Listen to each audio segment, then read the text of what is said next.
The Adriatic coast of Italy, December 1943. Rain had been falling for weeks without any break in it, the kind of sustained cold rain that does not announce itself each morning, but simply continues from the previous day, as though the sky has no memory of stopping and no intention of doing so.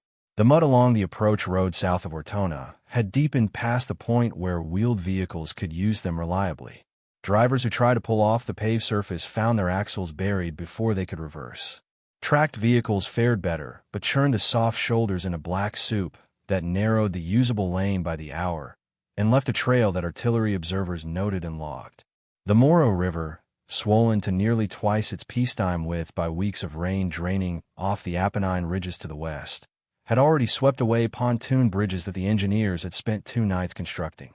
The men sent to rebuild those crossings worked in freezing water with German artillery, falling on the approaches at irregular intervals, and not all of them finished the work.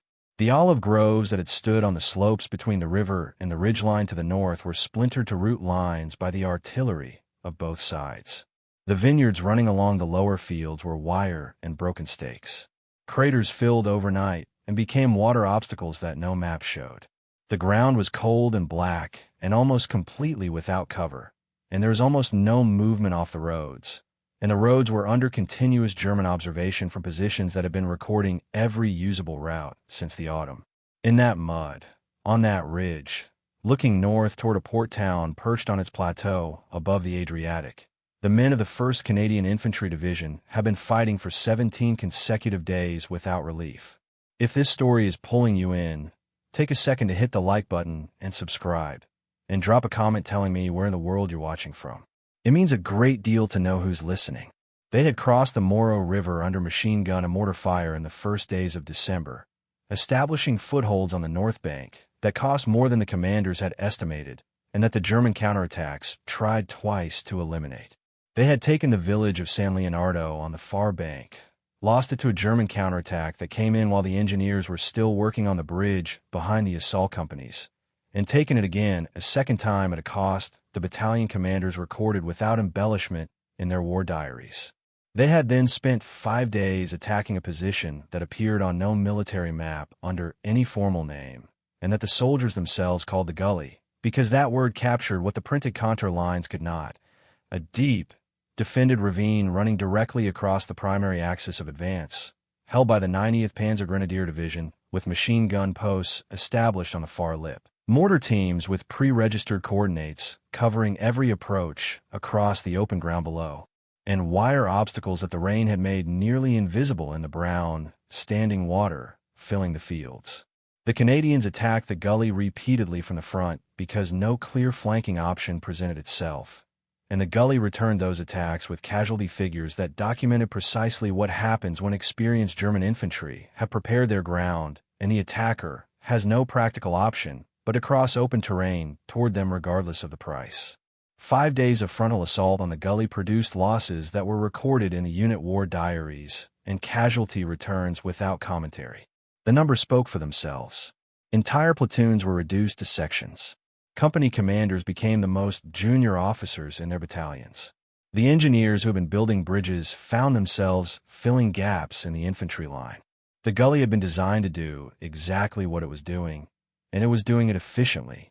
When a Seaforth Highlanders patrol working with a liaison officer from the Royal Irish Fusiliers identified a farm track running west from San Leonardo that skirted the Gully's right flank on the 13th of December, a company of the Royal 22nd Regiment was ordered through it to a cluster of farm buildings called Casa Berardi, sitting astride the road junction that controlled access to Ortona from the southwest. Take Casa Berardi, and the entire Gully position became irrelevant, its flanks turned, and its defenders cut off from their line of withdrawal. Hold it through the night against the counterattacks the Germans would certainly mount, and Ortona became the next objective in the sequence. Of the 81 men, Captain Paul Triquet led into that action on the morning of the 14th. 9 remained fit and standing when the relief finally broke through to them the following morning. All the company officers had been killed or wounded in the initial assault across the 1,500 yards to the objective. German Panzer IV tanks had supported 3 separate counterattacks through the night. Triquet had shouted to his shrinking force at one point that there were enemies in front, behind, and on both flanks. There was only one safe place. On the objective. He was right in the tactical sense that nowhere else offered any safety either. When the Royal Canadian Regiment fought their way through to Casa Berardi on the morning of the 15th, they found 9 men holding a complex of farm buildings surrounded by the debris of a night's worth of German counterattacks.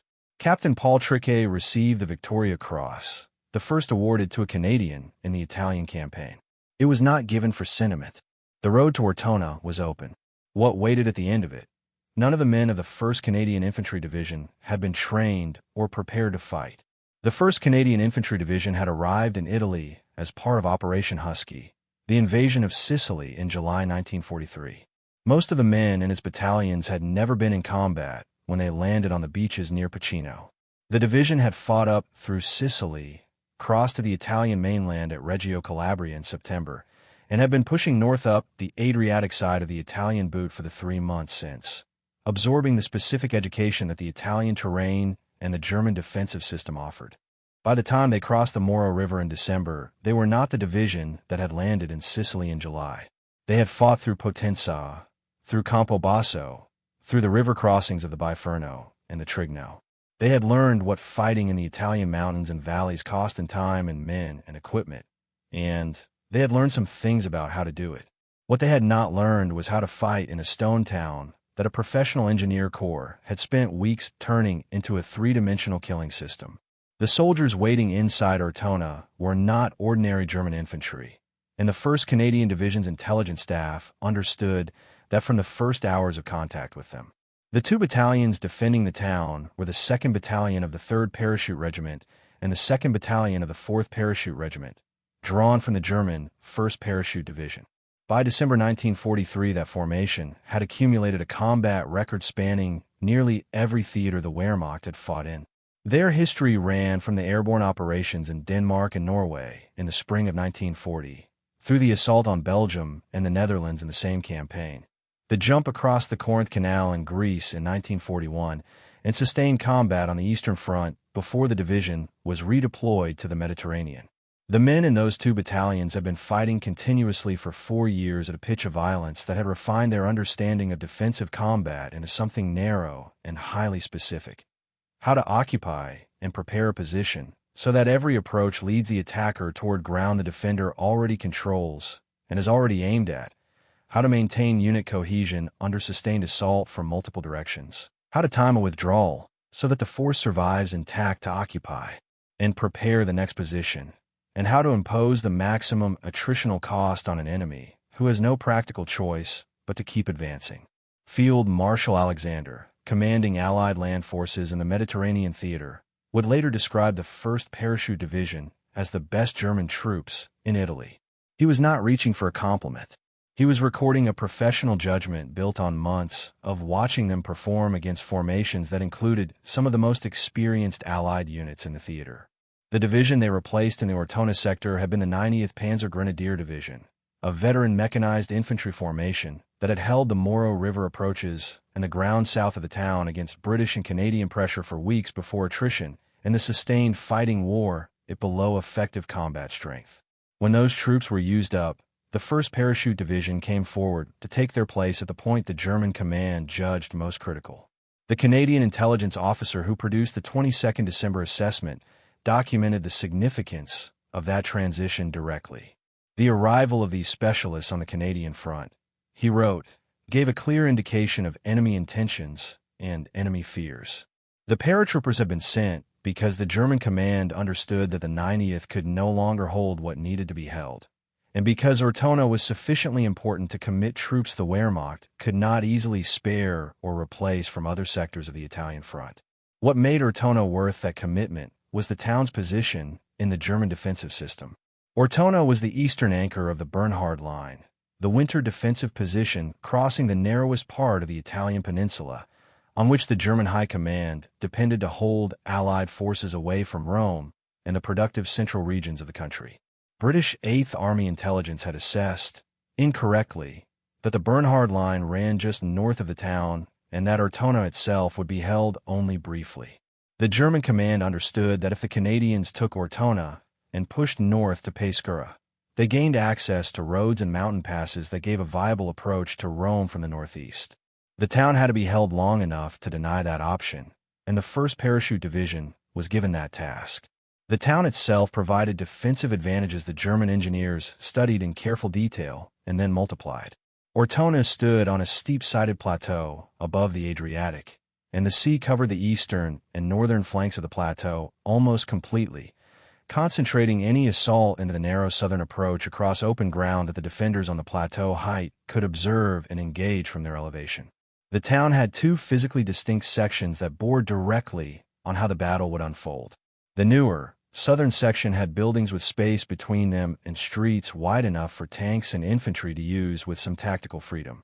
The older, northern section was a medieval stone labyrinth, centuries of construction producing buildings packed so tightly that many shared load-bearing walls, with secondary streets so narrow that 2 soldiers walking abreast filled the available width. One main artery, the Corso Vittorio Emanuele, ran from the southern entrance of the town north toward the central piazzas. It was the only road in Ortona that a Sherman tank could use without being immediately blocked or maneuvered into a passage too narrow for the turret to traverse. The entire German defensive scheme was engineered around that single geographic fact. General Lieutenant Richard Heydrich's parachute engineers surveyed the town before the Canadian assault began, walking the secondary streets, measuring sight lines, and identifying which buildings, if demolished, would collapse in ways that blocked the approaches with rubble, while leaving that debris as elevated firing platforms. The demolition program was systematic and precise. Buildings were dynamited so that the rubble fell into the secondary streets, creating piles 10 to 15 feet high that were then mined and booby-trapped to prevent clearance under fire. The Corso was left deliberately unblocked. A tank moving up an open, unobstructed road moves on a predictable trajectory, and a predictable trajectory is one the anti-tank crew on the far side has already ranged. Every door in the prepared buildings was fitted with an explosive triggered by opening. Windows, stairwell treads, pieces of furniture, toilet cisterns, floorboards, and rooms the Canadians might use as cover. The walls on one side of several buildings were entirely removed before the battle began, so that a Canadian soldier entering what appeared from the street to be a sheltered interior room would step into a roofless gap exposed to German observation and fire from positions across the open space. Around the Piazza della Vittoria and the Piazza Municipale, the 2 main squares at which the Corso terminated, machine gun teams occupied multiple floors of every adjacent building with overlapping sectors of fire that ensured no approach to either square was uncovered. The defensive scheme was not improvised under the pressure of combat. It was engineered and completed before the 1st Canadian unit entered the town. Its single operational purpose was to draw the attacking infantry up the open road and destroy them in the prepared killing ground of the piazzas. The intelligence picture of what the Canadians faced inside the town was built up over the first 2 days of the assault by the reports coming back from the forward companies, from the prisoners taken at the southern edge of the town, and from the accounts of the engineers who had been working in the rubble piles at the entrances to the secondary streets. What emerged from those accounts was a description of a defensive system that had been built with a specific understanding of how the attack would have to proceed. The Germans knew there was one road that tanks could use. They knew the secondary streets could be blocked with rubble. They knew that attacking infantry, following standard doctrine, would advance through whatever openings were available. The entire system was calibrated to those assumptions. Every booby trap was on a door or a window or a stairwell tread. Every machine gun position was oriented to cover either the Corso or the piazzas at its northern end. The engineers had done their work very well. What the system had not been calibrated for was an attacker willing to go through the walls. Major General Christopher Vokes sent the 2nd Canadian Infantry Brigade into Ortona on the 20th of December, with 2 infantry battalions leading and a regiment of tanks in support. The Loyal Edmonton Regiment, the Loyal Eddies, advanced on the axis of the Corso.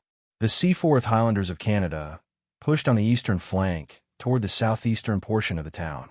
Both battalions had the Three Rivers Regiment's Sherman tanks and the Royal Canadian Engineers 4th Field Company working with them. The Princess Patricia's Canadian Light Infantry remained in brigade reserve. 8th Army Headquarters anticipated a brief and sharp action. The established German pattern through the Italian autumn had been to fight delaying actions through populated areas and then withdraw to prepared positions on the terrain north of each town before Allied pressure could convert the delay into a decisive engagement.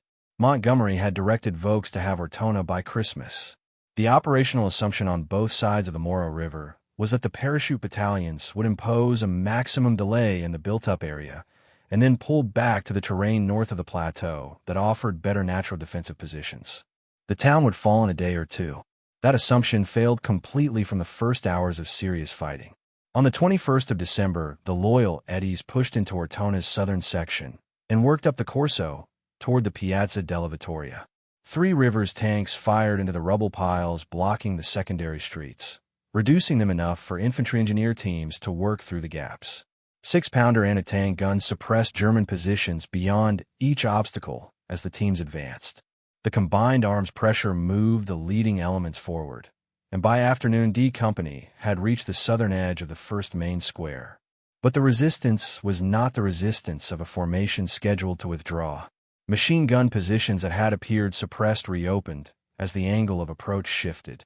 Germans in the upper floors of buildings the Canadians believed they had cleared appeared again in windows as the forward companies moved past, firing into their backs.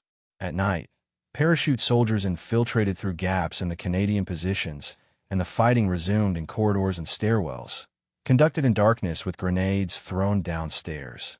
On the 22nd of December, Major James Stone led D Company in a penetrating thrust up the Corso with tank support, choosing speed over the time-consuming business of clearing every building on his flanks, gambling that momentum would carry the force past the threat before it could concentrate.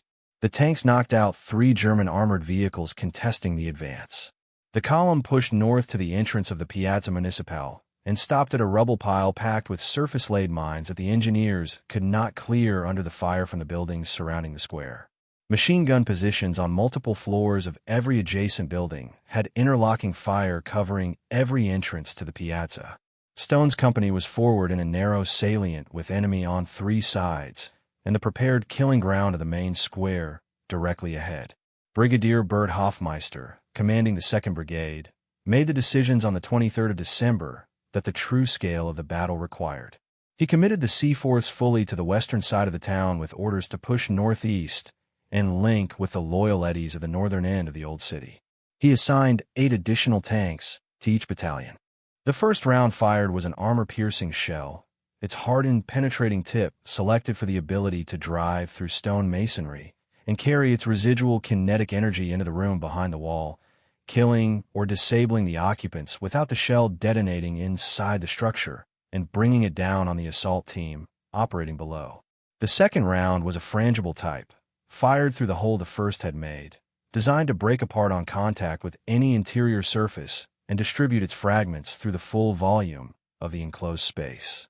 The 2-round sequence addressed the specific construction of Ortona's older section, thick stone walls with multiple interior compartments requiring sequential engagement to clear effectively. During the pauses between assaults, the same tanks reversed back down the Corso with their hulls loaded with ammunition for the forward platoons, the only vehicles that could make that run under the fire sweeping the road. The wounded came out the same way, on tank decks, because there was no other route with any protection along it. Anti-tank gun crews on the high ground to the southeast tracked German positions in the northeastern buildings through their optics and fired at upper floors the Canadian infantry had not yet reached, working methodically through each level of each building along the line of approach.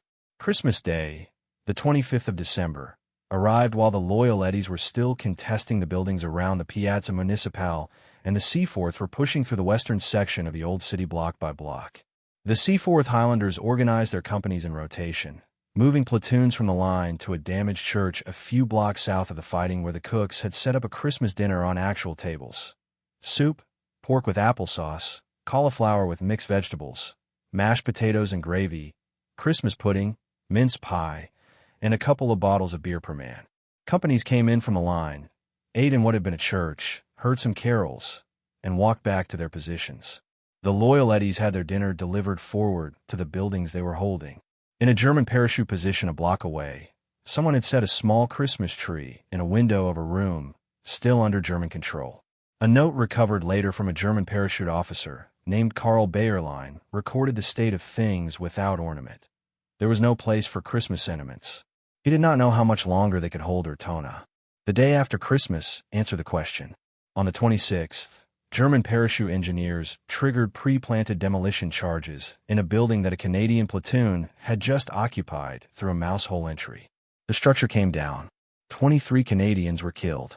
One man, Lance Corporal Roy Boyd, survived inside the rubble and lay there for 3 days before soldiers from the Loyal Eddies dug him out alive. The Canadian response came the same day. A building identified as holding an estimated 50 German paratroopers was surrounded and brought down by tank fire and demolition charges. The rubble covered them. The tit-for-tat quality of the exchange on the 26th was not aberrant violence beyond the scope of what soldiers do. It was the logical terminus of 8 days in which two professional formations had been compressing the space between them until the margin was measured in meters and the available options had simplified to their most fundamental form. The Canadian intelligence record from inside Ortona contains material the German command did not intend to provide. Between the 16th and 22nd of December, 50 German parachute soldiers had been taken prisoner, representing men from the 1st, 3rd, and 4th Parachute Regiments. The Canadian intelligence officer who compiled the 22nd December assessment described them as the toughest opponents the division had interrogated in the Italian campaign. The most disciplined, the most resistant to standard interrogation procedures, the most security-conscious under the full range of conditions the field process applied. He documented in the same report what observation and prisoner accounts together established about their tactical character: dogged tenacity in defense, extreme economy in the use of manpower, skill at timing withdrawals to prevent pursuit from converting retreat into destruction, and an ability to conceal positions until the last practical moment that was notably superior to any German infantry the division had previously faced. These were professional assessments made by professionals and given the weight they deserved. The report also noted the implication of the 1st Parachute Division's arrival to replace the exhausted 90th. The specialists had come to this front because the German command was alarmed. Their deployment was a measure of German fear as much as German capability. And fragments of operational language recovered from German positions the Canadians had taken described the attacker in terms the intelligence officer recorded with evident understanding of their significance. The Canadians on their front were described, in several formulations across multiple capture documents, as the most difficult enemy the German parachute troops had encountered in Italy. A document found on a parachute corporal of the 3rd Parachute Regiment used language the post-war translators rendered as the ones who will not stop. By the 27th of December, the German position in Ortona had no remaining tactical solution. The Loyal Eddies and the Seaforths had pushed through the full northern section of the old town. Mouseholing through the stone labyrinth the parachute engineers had spent weeks preparing. The Three Rivers tanks had battered the buildings around the Piazza Municipale until the floors could not support the machine gun positions above them. West of the town, the flanking pressure from the 1st and 3rd Canadian Infantry Brigades had been pressing toward the coastal road north of Ortona, the only withdrawal corridor still available to the 2 parachute battalions. On the 26th, a flanking action by the 48th Highlanders west of the town had cost the Germans 120 casualties for 8 Canadian losses. The Canadians had communicated to the German garrison that carpet bombing of the remaining German positions was planned for the morning of the 28th. By nightfall on the 27th, the road north was nearly cut. He positioned 17-pounder anti-tank guns on high ground 1,500 yards southeast of Ortona, where their fire could reach German positions in the northeastern corner that the infantry had not yet approached. He ordered the Princess Patricia's Canadian Light Infantry into the fight as the southern positions stabilized enough to release them from reserve. And he confronted the central tactical problem the Canadian advance had now arrived at. The units were inside the oldest, most densely packed section of Ortona, where stone buildings shared load-bearing walls with no physical gaps between them, and where the German engineers had prepared every conventional point of entry as a mechanism for killing the attacker. Moving through the streets meant crossing prepared killing ground. Using doors and windows meant approaching the point the Germans had spent weeks designing lethal responses to. There was no existing military doctrine for what the Canadians were required to do. The answer had to emerge from the men on the ground, looking at the problem in front of them. The answer came from a company commander examining a wall. Captain Bill Longhurst of the Loyal Eddies A Company studied the stone buildings adjoining the one his company occupied and identified the one thing the German defensive preparation had not built a response to. The shared wall between adjacent structures was a surface nobody had designed a defense for, because the foundational assumption of defensive military preparation was that attackers advance through openings, doors, windows, gaps in rubble, not through solid stone walls. Longhurst assembled 2 pioneers with demolition charges made from plastic explosive tied in a beehive configuration, sent them to the upper floor of the building the company held, and had them set the charge against the shared wall rather than any opening. The explosion drove through the stone. The hole opened into the room on the other side. The men went through from above, firing and throwing grenades as they dropped into the space. The German soldiers in that room had been positioned to engage men coming up from the street or through the door at the base of the building stairwell. They had not been positioned for men appearing through the ceiling from the building next door at the moment of an explosion. The room was cleared. The team worked down through the structure floor by floor, controlling the stairwell and clearing each level in turn. When the last German position in the building was reduced, they went back to the top of the building they had just taken and started on the next shared wall. If this is the kind of history you want more of, subscribe and turn on notifications. There's far more in the record still to cover. Your support is what keeps these stories coming. Word of Mouseholing, as the men immediately named the technique, spread through the brigade within hours, because every soldier facing the same problem recognized the solution the moment it was described to them. It was not comfortable work under any definition of that phrase. Each charge had to be placed while the building was still contested, sometimes with German positions directly below the floor where the pioneers were setting the explosive.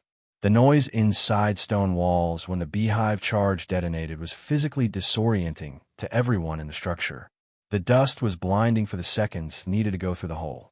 Going through meant going one man at a time into a space that might be empty or might contain a parachute soldier with a weapon already trained on the opening.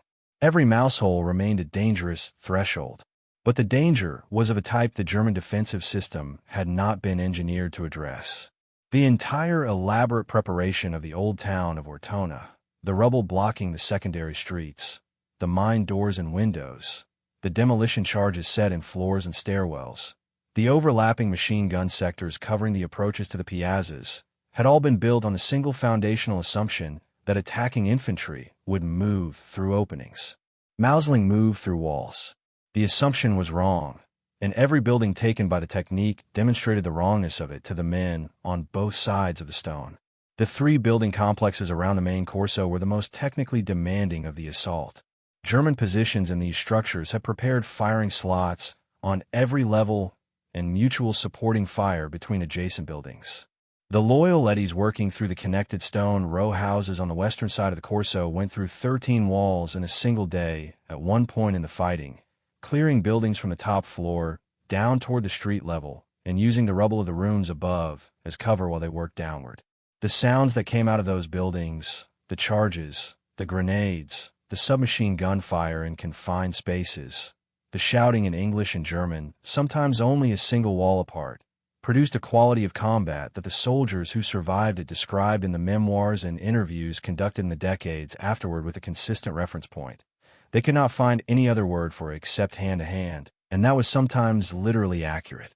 The Three Rivers Regiment adapted alongside the infantry in ways the war diaries and after-action reports documented in specific operational detail. Tank commanders developed a 2-round sequence for engaging defended buildings.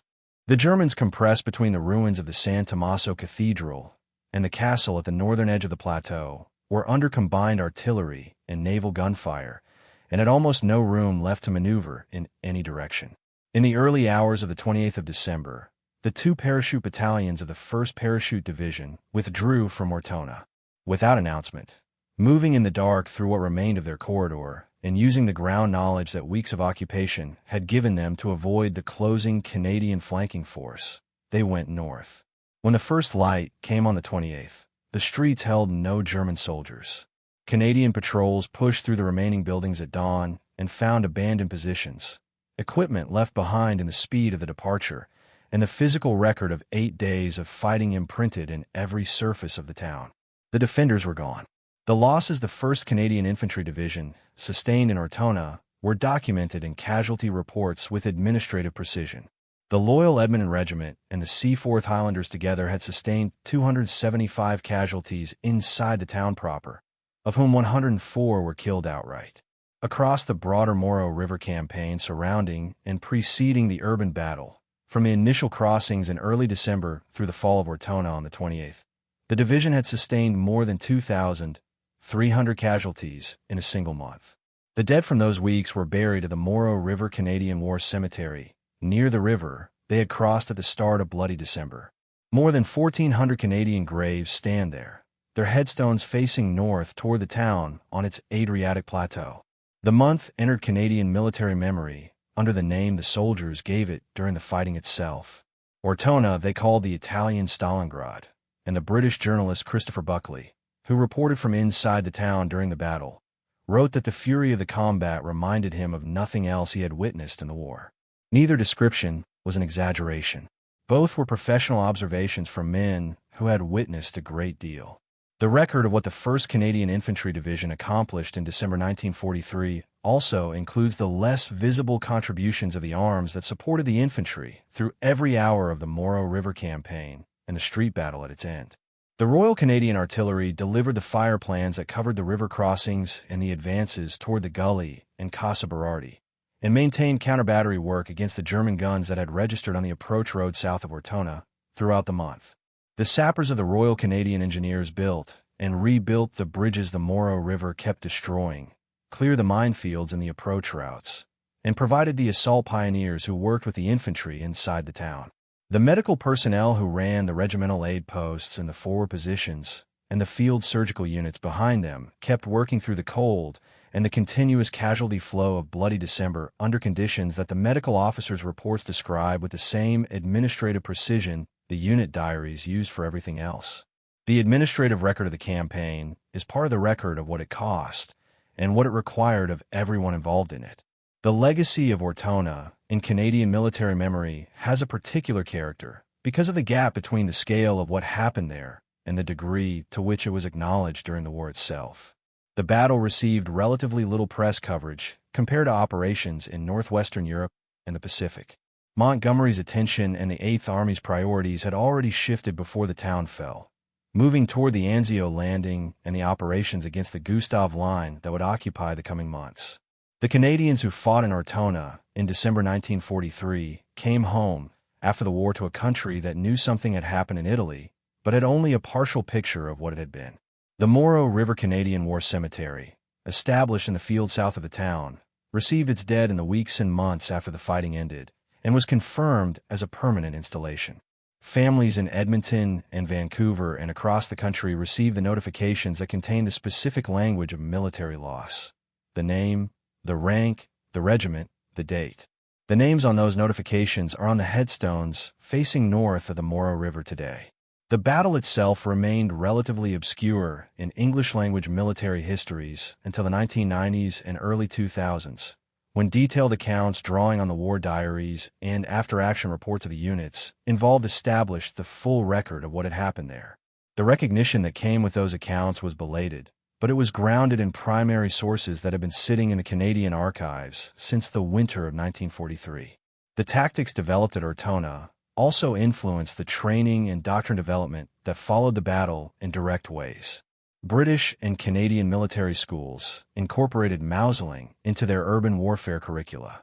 The lessons about combined arms coordination inside built-up areas, specifically the role of tanks in providing direct fire against individual buildings, and in sustaining the forward infantry with ammunition and casualty evacuation, were written into the training materials that shaped the preparation of units bound for the Normandy campaign and the subsequent fighting in the towns of Belgium, the Netherlands, and Germany.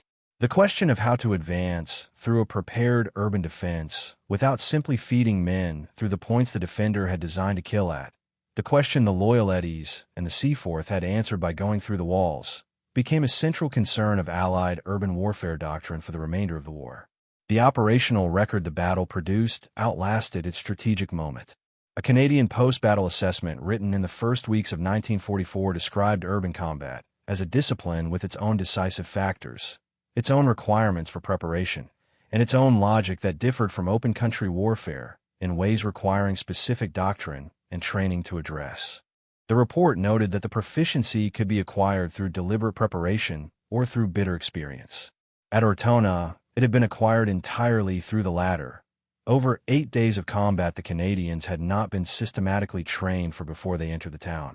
The techniques they developed under fire were documented in the operational reports and war diaries of the units involved and studied by Allied formations preparing for subsequent operations in built-up terrain.